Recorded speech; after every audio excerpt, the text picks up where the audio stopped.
Number 10. Yikes at Yppres. Canadians, maple syrup, Tim Hortons, and for some reason a lot of famous comedians. I don't know why we have a lot of comedians, but we do. That's right, you know them, you love them. What you may not know is that we, for some reason, possess the ability to be the most effective forces in combat. Who would know? You wouldn't think that for a bunch of nice plaid wearing, hockey watching beer enthusiasts. Our metal was tested in the First World War, which really showed the world that Canada was here to stay. However, this came at the cost of many young men's lives. The Second Battle of Ypres comes to mind, where the Germans first used chlorine gas as a chemical weapon, which in case you were wondering was a huge no-no. I can only imagine the confusion and horror as yellow-green smoke crept its way across the field, then to cause such horrible effects on the soldiers, who were reduced to urinating in handkerchiefs just to breathe. I talked to the chief last night. He just came in from Moose Jaw, bud. Said that's not it. Number 9. Anglo-Franco blood. The Battle of the Somme was supposed to be a quick battle that would see a joint force of French and English soldiers pushing through the Somme River to break the German line of defense. There's really no such thing as a quick battle though, is there? A lot of the men were fresh and new and were eager to jump in only if they knew what awaited them. This list is going to be full of not so fun battles. The Somme was just that. The British suffered 58,000 casualties, with over a third being deaths. You can imagine how the excitement and eagerness to be in a war quickly left the young men's hearts and began to fill with dread. Trench warfare was not a joke. Mixing the new and deadly weapons that made up the First World War with the old world strategies and tactics, and you've got a recipe for annihilation. No thank you, I will pass. Number 8. Tomb of the Unknown Soldier. You probably know about this one, but man, it's kinda messed up. World War I was messy. It was costly, and it was paid in full by the men and women who lost their lives. America, while getting a very hard rap from the international community for joining the war very late, still put in a large effort into the First World War, and for that, lost many men to the cause. Like in all wars, after years of brutal fighting, the logistics can get a little muddy. Some soldiers' remains were simply just never found or identified. You can find these tombs all over the world, but perhaps it was the First World War that made it well known. And also perhaps the war to have the most unknown soldiers. Wherever you guys are, thank you for your service. Number 7. Well, that escalated quickly. Up until 1967, the war was bad. But it was nothing compared to what was going to happen in 1968. In 1968, the Viet Cong launched the Tet Offensive, a massive military campaign designed to destroy the foreign invaders. All across the country, key targets were being attacked, and it seemed overnight that the war went from a 6 all the way to an 11. What's so messed up though is even though the VC did not achieve major victories, it was costing a lot of American lives. With the Viet Cong using the Ho Chi Minh Trail, the war not only escalated in Vietnam, but had reached neighboring nations like Cambodia. This had an effect on the war back home. The US thought and told people it would be a quick war. They had the advantage. But after the VC flexing their military might, it was clear that more US soldiers would be needed to win the war, which some people were beginning to question in the first place. And as time went on, most people would protest America's involvement. Number 6. A terrible loss of life. The Vietnam War is one of the most important events in US history, and honestly world history too. It was a very hot war during the Cold War, which we could do a whole video on that itself. A time of superpowers ready to annihilate one another at the push of a red button. Thousands of young men volunteered or were drafted to fight in a war that would humble the very powerful country. 58,141 Americans would lose their lives in order to contain communism. Of that 61%, they were under the age of 21. That is an insane, I can't even believe that. The Vietnamese lost over 300,000 people in the conflict. The war is remembered for being a tragic loss of life, and the domino theory that communism would spread throughout the world if containment was not initiated didn't happen, as most countries today just aren't communist. Number 5. Civil rights. If you know the 1960s, then you know it was a decade of change. A lot of history to unfold in just 10 years. Again, we could probably do a whole video on that. The Vietnam War is especially important towards the civil rights movement, as black Americans were a big part of the war effort in Vietnam. Black soldiers were nothing new to the American military, but their integration with white soldiers was. Every war previous, soldiers of different skin color were separated into different units. While most soldiers got along, there was still a long way to go, as black soldiers were still often mistreated. It seemed, however, that in a war zone, white Americans and black Americans were fine, but at home had tensions. We could do a whole video on civil rights and segregation, but to sum it up, racial relations made Americans ask questions. And for black Americans, the question is, how is someone expected to fight a war in a foreign country that we really have no business being in, for a country that won't allow a certain group of citizens to even buy a cup of coffee because they're not allowed to enter the building due to the color of their skin? Just doesn't make sense, man. Number 4. Mattel 16. The 1960s saw a lot of technological development. The extensive use of the helicopter comes to mind. During the early years of the Vietnam War, Americans were issued a brand new rifle. The M16 was a brand new design that flopped as hard as it could, as it tended not to work, which, if you're in a war, is kind of not what you want to happen. Your stuff's kind of gotta work. A rumor had spread around that the firearm never needed to be cleaned, which in a jungle setting with mud and rain just doesn't make any sense. This, with already existing flaws, made it jam and was rendered useless by soldiers. Nicknamed the Mattel 16 after the toy company, some soldiers were forced to use enemy weapons, which sadly in some cases may have led to fatal incidents of friendly fire. Number 3. The Ottoman War. Not something that's often talked about is the other fronts of the war. Yes, it would be impossible to talk about World War I without talking about the trenches in Europe. But this was a world war and spanned many different countries and biomes. Something that I think gets looked over a lot is the British involvement with the Ottomans in the deserts of the Middle East. Also the Anzac forces at Gallipoli. Shout out to my friends down under, how are yous? But this is just a theater of war that doesn't get a lot of attention, even though it should be, considering the Ottomans lost their empire after the war was over. The war changed lines on maps everywhere, all over the globe, and set the stage for not only World War II, but politics for the rest of the 20th century. Number 2. Mistakes were made. Okay, this wasn't exactly something that happened on the battlefields of the First World War, but it happened in 1917, and it was directly related to the war: the Halifax explosion. If you know, you know. When the French cargo ship, the SS Mont Blanc, collided with another ship in the Halifax harbor, a fire had started. The ship's cargo, unfortunately, was high explosives. A lot of them. The fire eventually detonated the explosives, and the chaos that followed was astronomical. It destroyed that district of the city, with almost 2,000 civilians perishing in the explosion. It was the largest man-made explosion until the detonation of the nuclear bombs in World War II. This is why there's 1,000 rules for carrying dangerous or harmful materials. Mind you, I don't think you guys are delivering those kind of contents these days, but if you are, that's kind of cool. Number 1. The League of Losers. Okay, so the war comes to an end, and although the first party contributors to the war have stopped fighting, there's still a lot of turmoil in Europe, especially in the East and the Balkans. When sitting down at the negotiation table, 3 things happened. 1. They said that was bad. Wars cost a lot of lives. Number 2, with the use of modern technology and knowledge from that war, we as the most powerful nations should band together to form a global committee to make sure that doesn't happen again. And number 3, you suck, Germany, this is all your fault, give us your money. Stupid idea. The League of Nations was created as a beta version of the UN, except the rules suck more than they do now.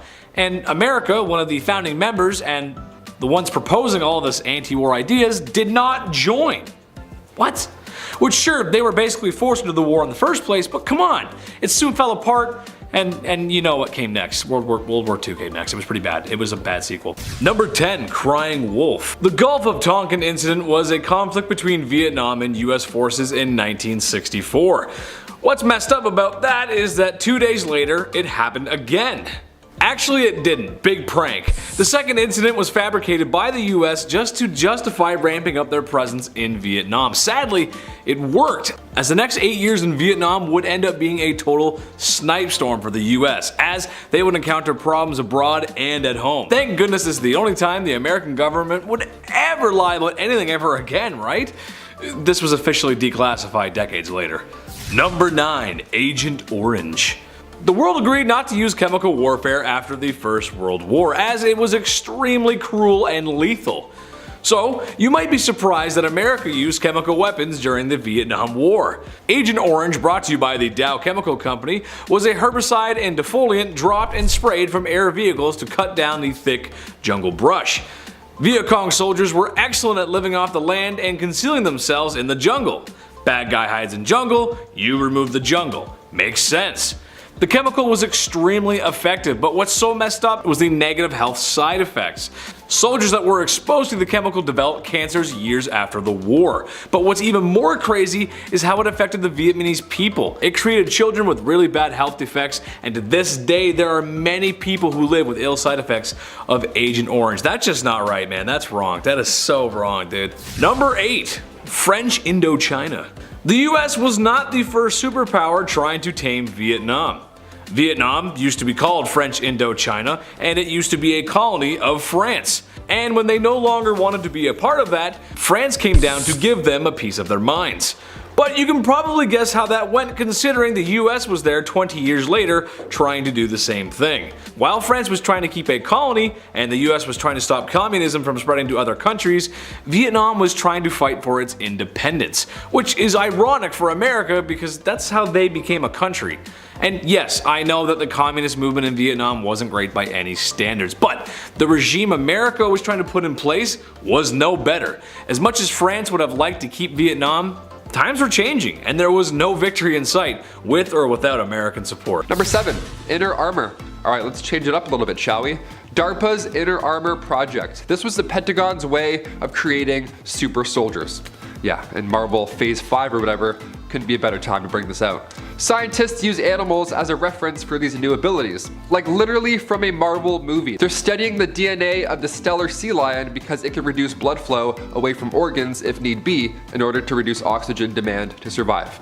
Yeah, that's like a superpower. We gotta figure that out. That would be sweet. Just Aquaman with a tactical vest? Okay, sure, let's do it. Dr. Michael Callahan, who is in charge of running the operation, says that the goal is to make soldiers kill-proof against disease, chemical weapons, radioactive weapons, harsh weather conditions, you name it, all that stuff. Now, this was back in 2007, and then later in 2014, Barack Obama just came out of nowhere and announced that the United States is working on building Iron Man.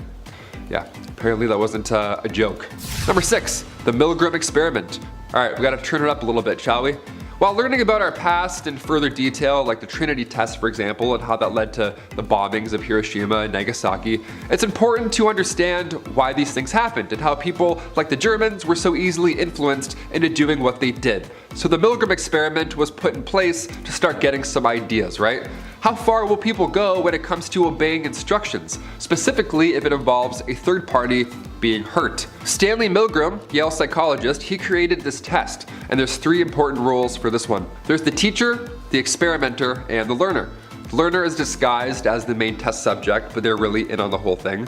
The real subject is actually the teacher, the one administering pain to the test subject. Yeah, they're told by this higher figure, whatever, to keep upping the pain every time they get a question wrong. So the real test is to see how far humans will go when hurting others. The icing on this experiment, of course, is that the subject isn't actually getting shocked at all. These tests were underway in 1961 in a basement at Yale University. Imagine taking the wrong turn on your way to class, you end up here. It's terrible. Number 5, Go Pills. Okay, look out, 5-hour energy. We're pulling an all-nighter for this one. Every time I watch Lord of the Rings, I fall asleep. I can't help it. It's a lovely film, but it's so cozy. The music, you know, just tucks me in, and I'm gone. Also, it's like 4.5 hours, so, you know, it's not my fault. But that's not an issue in the real world, is it? No. Overnight truck drivers struggling to stay awake to pay the bills, that's a bit more important, I'd say. And that's where Go Pills were supposed to come into play. The pill that keeps you up for 40 hours straight. Yeah, doesn't that sound like a nightmare? What the hell? The US Defense Advanced Research Project Agency, again, DARPA, is currently funding this pill. The benefits it would have, I gotta say, if this thing works, I'm kinda on board, honestly. I can finally play 50 turns in a single round of Mario Party without having to sleep in between. It can finally be done. Or Monopoly. I can do 1 round of Monopoly, finally. Number 4, Chimpanzee Human. Also referred to as a human Z. Sounds awfully terrifying right off the bat. Look, here are the facts, people. We are very close to chimpanzees. Around 98% of our DNA is shared with that of a chimpanzee. That's why we look awfully familiar with our hands and beautiful eyes. Back in the 1920s, we got closer than ever. A human Z was not just a fantasy. Soviet biologist Ilya Ivanov inseminated female chimps with DNA, but it didn't work. Or did it? See, things got questionable when a chimp named Oliver hit the scene later in the 70s. He was walking like a human, referred to as the missing link because of his appearance. Yeah, he was previously a performance animal. He was a show chimp, so not a hybrid, but many viewed these experiments as immoral back in the day. Which is odd because I remember seeing chimps in family movies. I remember seeing like Most Extreme Primate, where he's doing like skateboard tricks, where he's like snowboarding all of a sudden. Air Bud as well. I don't know. What made these animals do all these sports? You know what I mean? Number 3. I love the smell of napalm in the morning. Another very useful tool in destroying the Vietnamese jungle. Trees are made of wood, and wood burns, so set them ablaze. Except napalm is different. A chemical compound meant to burn at a very hot temperature of 5,000 degrees Fahrenheit, and it would burn for a while. This was used in multiple ways, but probably the most effective with airstrikes. While not the first time firebombing had been used, as it was proven effective in the firebombing of Japan during World War II, the Vietnam War saw almost the same amount of ordnance dropped, napalm and others included, as used in all of World War II by America. That is an insane statistic. It had a terrible effect on people, as it can burn skin off. The most infamous picture from the Vietnam War had something to do with this. We can't show it to you, but you've probably honestly seen it already. The military would later disband its use, as the ability to control napalm's destructive power is limited. Number 2. GI Kebab. While the Viet Cong may not have won many battles against the US, they were still formidable fighters. They had the lay of the land and laid traps everywhere. From 1965 to 1970, 11% of American casualties were related to Viet Cong placed traps.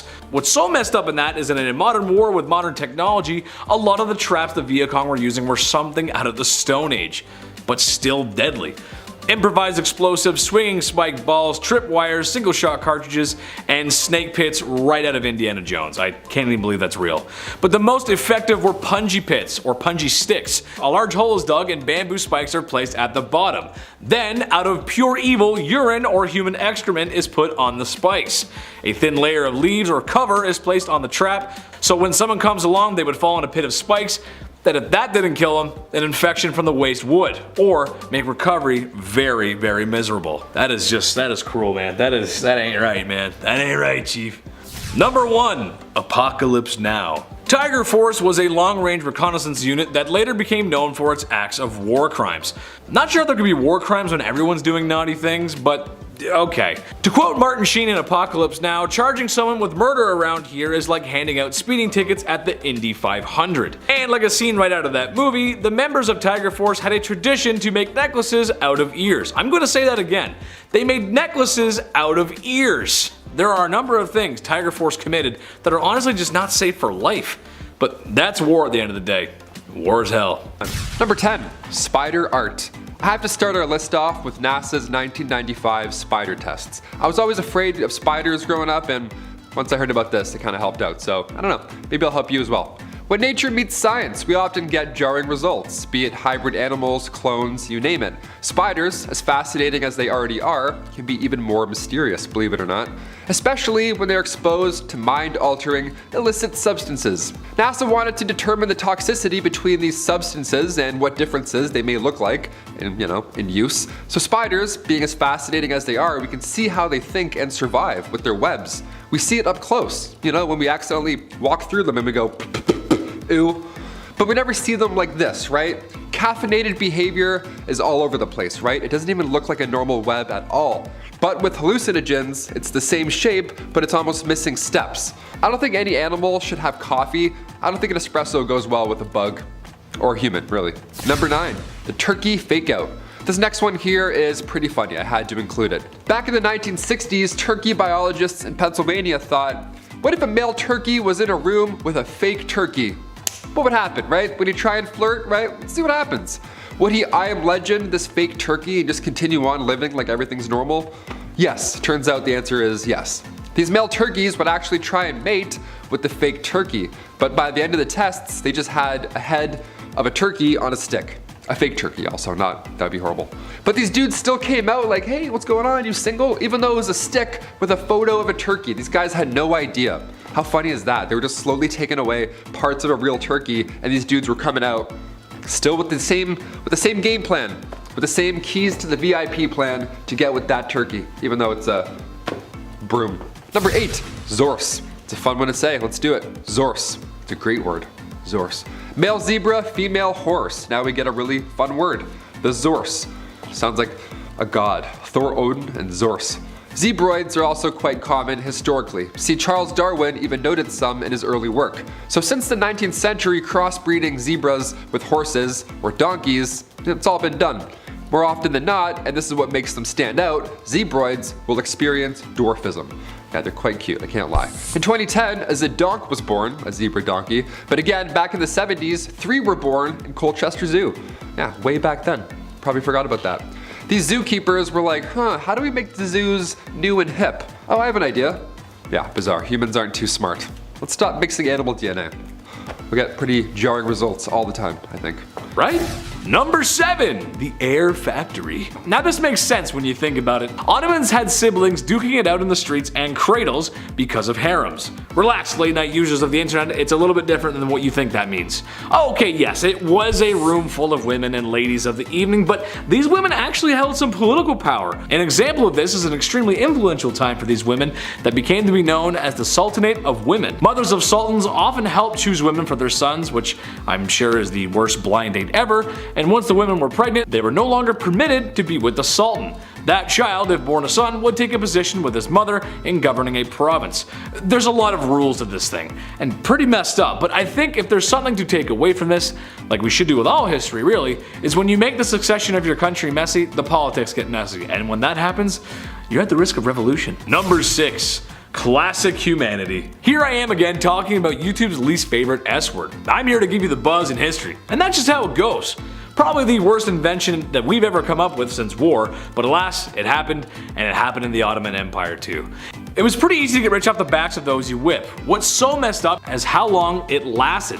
I'll give you a second to figure out how long. Go ahead. Guess what year it ended in? 1908. Yeah, they kept it going until 1908. While the anti-S-word movement had done their best to remove this heinous activity, it is speculated that it continued up until the 1930s, specifically the trade and sale of women for the deed of deeds. Now you know something's messed up when that outlives your empire. The Ottoman Empire was dissolved shortly after this during the First World War. Number 5. Semper Fi. Okay, you traveled back in time, you said to yourself, hey, I played tons of video games. I love ancient civilizations. I too wish to be a part of a massing army where we will vanquish our foes and gallantly fought battles. Once we reign victorious, we shall celebrate with a feast of grandeur and wine to soak our troubled souls. I am so pleased with the display of the enemy's blood that I am not even going to bathe for a week. Au the contraire, my chivalry late night gamers. The Ottomans were quite the opposite. The Janissaries were an elite force, but the officers in the military had very strict rules. When setting up camps, there was to be no consumption of alcohol. A strict rationing and sanitation was to be very important. You'd think how tough being in an army like that would be? How far a little rest and relaxation will go. Come on, lighten up, guys. Number 4. The rifle or the pen. When the Ottomans had taken Constantinople, it was treated as an absolute win. And for the Ottomans, it kind of was. For every Christian still in the city, not so much. A lot of them were killed, or sold into the situation that Anakin Skywalker left Tatooine for. As their empire grew, they began to take children at a young age. And when I say take, I mean take kids that weren't exactly theirs to take in the first place and convert them to Islam. And give them 2 choices. You're either a politician or you're gonna be a soldier. The politicians surprisingly reached some higher levels of power, but now if this were me, I know I'd end up in the army. I was never too bright. This actually kind of makes sense though. The idea was to create an army of completely loyal soldiers to the Sultan and government bodies that everyone could trust. Cruel, but effective. Number 9. Lions. Back in the 80s at the Chatbir Zoo in India, they started an experimental program where they would breed together a domestic lion, which is a bit smaller and has a less shaggy mane, with an African lion in the hopes that they could, be introduced into the wild and help with the dwindling population of wild lions in India. Sounds like a great plan on paper. Sure, here we go. That's a step forward. But is it? No. The zoo found 2 African lions that were being used in a circus and then brought them in to breed with their 2 Asiatic lions. Now, when the cubs were born, it was clear that this was already a grave mistake, as the cubs already had severely weak back legs. They couldn't even walk. They were having extreme trouble walking, and as they got older, their immune systems started to fail. And by 2000, they had bred more than 70 of these hybrid lions, and they finally decided to stop the program, and all the males were given vasectomies in order to stop any further reproduction ever. Thing is, there are laws that prohibited them from killing animals, so they were simply just waiting around for them to die off naturally. Yeah, when there's a dwindling population of lions, it's insane to me that they wasted 20 years trying to do this when they could have just simply bred lions that they had. I don't know. Number 2. Pyrenean ibex. The Pyrenean ibex also went extinct, now this time much sooner than mammoths. Actually around 2000, period. Not 2000 years ago, like 2000 the year. Yeah, the last one was a female named Celia, and a falling tree sadly killed her. Of all the ways to go, really? That's just brutal. A subspecies of the Spanish ibex, the Pyrenean ibex, were native to the Pyrenees Mountains on the border of Spain and France. Now, back in the medieval ages, their population was reduced drastically to an endangered level. Knights and swords equals lunch. We now have lunch. So the numbers dipped, okay? More than fair. We got armies to feed, yada yada. But in 2009, science was ready for the Pyrenean ibex to return. Okay, that's a little odd. It was successfully cloned and brought back from extinction for 7 minutes. DNA from the last living lady was implanted in the womb of a domestic goat. Lung complications are why the clone ultimately didn't survive, but we had a hybrid medieval animal back for 7 minutes. We're getting close. To what? Not really sure, but we're getting close to something. And finally, number 1. The kunga, perhaps the earliest example of human-animal hybrid testing ever. Scientists recently learned about this donkey hybrid that once roamed ancient Mesopotamia. Now, this was a time before even horses were on this land, right? This was a long time ago. So they had to do something. Large kungas would pull wagons, and smaller ones would help pull plows. These little guys were the talk of the town. Imagine a hybrid animal before horses. No wonder they were a status symbol. Let's go. 4,000 years ago, they were given as gifts for weddings. Yummy. I wonder if this is a kunga. Smells like a kunga. After so long, scientists are finally able to figure out what exactly a kunga was a hybrid of. It was a female donkey and a male Syrian wild ass. Yeah, just a wild hybrid ass. It's pretty insane what you can still learn from ancient animal bones even from thousands of years ago. It's fascinating. More amazing how evolved this hybrid was in Mesopotamian culture. I don't know, should we bring back the kunga? Imagine seeing this thing in a farm, just pulling something. Number 10, the end of an era. 1914, a super important dude in Sarajevo got capped in the back of his convertible. Some people are super cool about this, and others are not so super cool about this. So uncool, in fact, that they want to try out all the new fancy weapons and gadgets from the state-of-the-art technology that they've been stockpiling for years. The Ottomans, seeing that their empire was in a decline, saw an opportunity to solidify their place in Europe, strengthen their empire, and maybe just take some stuff from weaker countries. I hear Arabia has lovely sand and oil this time of year. So, how do we achieve victory, some Ottomans thought to themselves. It makes most sense to really join the stronger side, so that way we can almost guarantee our victory and be sitting at the right end of the negotiation table. Germany, Austria, Bulgaria, and the Ottoman Empire would form the Central Powers during the First World War. It went very well for the Central Powers for about 5 minutes, before the whole thing went cow udders up. Germany was bogged down in the east and the west, Austria was having a difficult time with the Russians, the Ottoman Empire learned that building railways through someone else's country to take their stuff isn't very cool. When the smoke settled, the once mighty and powerful Ottoman Empire dissolved. Hundreds of years of great wealth and conquest gone within a few short years after World War I had ended. It's almost as if they shouldn't have gotten involved in the first place. Number 9. Execute Order 66. When you get big like the Ottoman Empire, you need protection. You need something that's really gonna protect you. The United States has the Navy SEALs, the British has the Special Air Service, and I have a collection of 80s movies that's so nerdy it protects me and chases off any cute girl who comes near me. But the Ottomans were thinking ahead by introducing the Janissary Corps, a unit of elite troopers who were the first modern standing army in Europe. Paid regular salaries, disciplined, and was one of the first militaries to have extensive use of firearms. Completely loyal to the Sultan, the Janissaries were a formidable fighting force. What happened to the Janissaries, I hear my bumblebees asking? Well, it's not so nice. A messy political climate was going to disband the Corps. Not liking the replacements coming in after the Janissaries, they revolted. Which led to something known as the Auspicious Incident, where the barracks burnt down and 4,000 Janissaries lost their lives. Any remaining Jedi were hunted down and destroyed. Sorry, I meant Janissaries. Watched too much Star Wars in preparation for Boba Fett. All jokes aside, that was pretty cruel. You shouldn't burn people down like that, man. Not so cool. But the comparison between the two, it's there. Star Wars is cool. Number 8. Where art thou, brother? Kings will be kings, and the male patriarchy will be the male patriarchy. You want your dynasty to continue? Then you need a male heir. Like most European kingdoms, this is just how it goes. The Ottomans were no different, except maybe their version of the royal family game. See, the Ottomans like to compete for the throne, meaning if you got brothers, you're gonna have to fight them for it. But not like the fight over the Xbox controller. No, these brothers would be fighting for life or death, oftentimes and having a lot of bloodshed in order to determine the next ruler. In one extreme case, one sultan had his infant brother strangled to make sure his spot on the throne was secured, which is totally a normal human, kind-loving thing to do. I'm happy to say we no longer do this.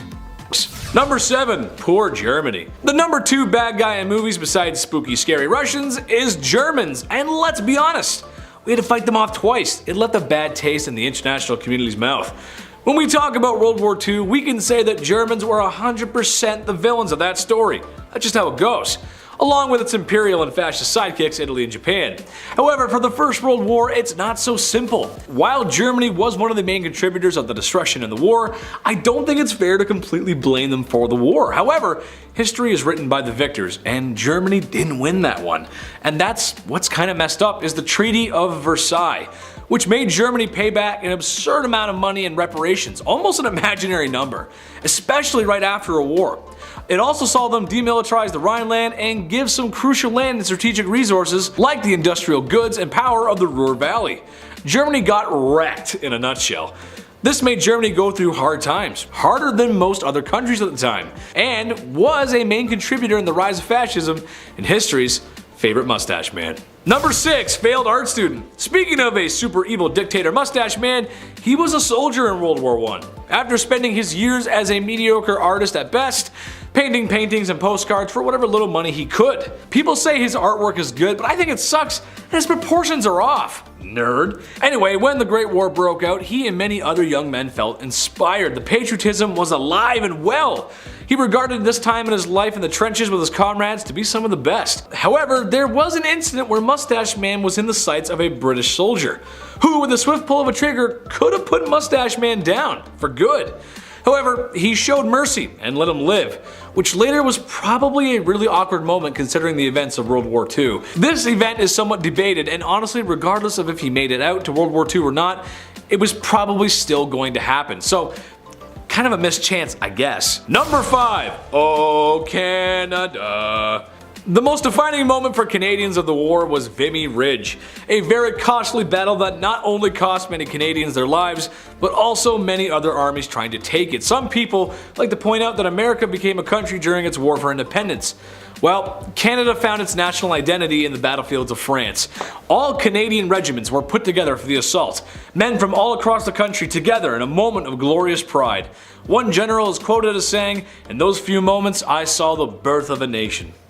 As glorious as it was, this was World War I, which means the fighting was brutal, fighting that I know I could not do. So, thank you gentlemen. There at Vimy Ridge stands a large monument to the grim day that Canada's identity was born. Number 4. Last minute valor. The war to end all wars was to end on the 11th month of the 11th day of the 11th hour, as an armistice had been signed, ending the horrible conflict that had cost millions of lives and had enough destruction to resemble the apocalypse. However, until 11 a.m. things were still on, and some violence was still commenced. Probably the most ironic moment in human history was the death of Henry Gunther. Gunther hadn't had the prestigious military career he was looking for. Just minutes before the treaty would have gone into an effect everywhere, Gunther spotted a German roadblock position with a machine gun, and looking for a last second of glory, rushed the position with his bayonet against the wishes of his comrades. And the Germans, who were waving with arms, pleading with him to stop. As he got closer and closer, the Germans had no choice but to cut him down with machine gun fire. The time was 10:59, 1 minute 60 seconds before it was all over, and he lost it all just for an ounce of glory. War is hell, man. Number 3. Jailhouse King. So eventually people in the Ottoman Empire were not okay with brothers impersonating Abel and Cain. After all, this bloodshed is rather pointless. There's gotta be a better way to choose the next ruler of this empire, and still keep everyone alive. How about house arrest? The solution to solve the next heir and to have brothers not be unalive was to keep them in cafes. No, not coffee shops, lavish prisons for princes to be exact. Cafe literally translates to cage, and it's where the heirs spent their time locked up, away, safe from harm. Not allowed to leave, but allowed to have female visitation if you catch my drift. It sounds like a good idea, but locking up somebody for long periods of time, then expecting that person to rule a country that they barely know or seen is kinda messed up. Also, no streaming services and Wi-Fi would make that the worst day ever. I'd give this place 2 stars, man. Number 2. Impressive run. Okay, yeah, the Ottomans did some messed up stuff. I called the chief again last night, and he said it wasn't it. But that goes for all civilizations of the past. What's really messed up though is how long the Ottoman Empire lasted. From medieval times to the earliest 20th century, which is pretty close to the modern era. Over 600 years of conquering the Balkans, Middle East, North Africa, and the Caucasus. Like I've said before, you don't get that big and powerful without breaking a few eggs to make your omelets along the way. I am generalizing, but the Ottoman Empire was one of the most powerful empires to ever exist, and one of the longest. Encompassing roughly 20 million square kilometers at its peak, had a population of 35 million citizens. Number 1, a man you can trust. Okay, so room full of scantily clad women has to be protected, right? I mean, come on, who's gonna help? You need someone strong, obviously, but you also need somebody you can trust. Someone who will not fall for their devilishly good looks and try to take one of those wives away from your harem.